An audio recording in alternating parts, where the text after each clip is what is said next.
ابھی میں وہاں پہ جس حج پہ جس خیمے میں تھا نا، وہاں بڑے خوبصورت لڑکے تھے جو خدمت کر رہے تھے نا، بڑے خوبصورت، بڑے گورے چٹے، بڑے ایسے بلانٹ آنکھیں اور کی بڑے. میں نے کہا تم لوگ کہاں کے ہو؟ کتنے سارے تھے وہ جو سارے خدمت کر رہے تھے. انہوں نے کہا ہم سیریا کے ہیں. سیریا کے. میں نے کہا میرا دل کرتا ہے یار تمہارے سیریا جانے کو. انہوں نے کہا ناٹ ناؤ، اب نہیں. کیا ہمیں نکال دیا، ہم تو گھر سے بے گھر ہو گئے.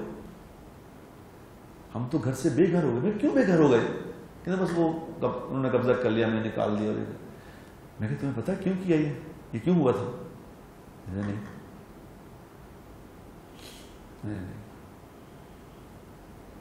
اب ان لڑکوں کو کسی نے بتائی نہیں بات. میں نے ان کو کہا کہ دیکھو یہ اللہ کا قانون ہے بیٹا، اللہ کا قانون ہے.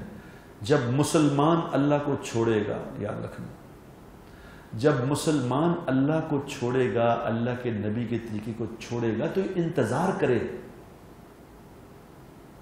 انتظار کرے.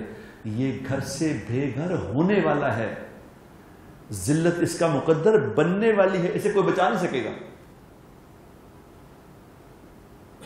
یاد رکھنا یہ مسلمان کے ساتھ وعدہ ہے، غیر مسلم کے ساتھ نہیں. غیر مسلم کو دنیا میں نظام، کیونکہ اللہ ہمارے لیے آخرت رکھی ہے. اللہ نے پھر دنیا میں سزا مل جائے گی، چھوڑے گا نہیں اللہ. یاد رکھنا تم لا الہ الا اللہ پڑھ کے، محمد رسول اللہ پڑھ کے اللہ کو بھی دھوکہ دے دو اور نبی کے طریقے کو بھی چھوڑ دو اور کہو اللہ فضل فرمائے گا. ایسے تھوڑی ہوتا ہے، ایسے نہیں ہونا. یہ دھوکہ اپنے آپ کو دو، کسی اور کو نہ دینا. اگر اللہ اور اللہ کے رسول کی زندگی چھوڑ دی تو میرے دوستوں پھر انتظار کرو. پھر چیخیں تمہاری آسمانوں پہ جائیں گی، سنے گا کوئی نہیں. پھر بلاؤ امریکہ کو، بلاؤ روس کو، وہ کرے گی. انہوں نے کیا کرنا ہے؟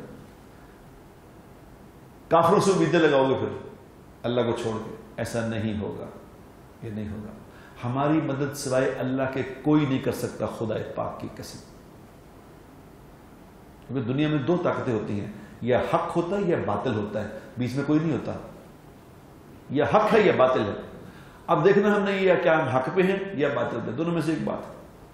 اور اللہ یہ علیحدہ علیحدہ کر کے چھوڑے گا، حق کو واضح کر کے چھوڑے گا، باطل کو واضح کر کے چھوڑے گا.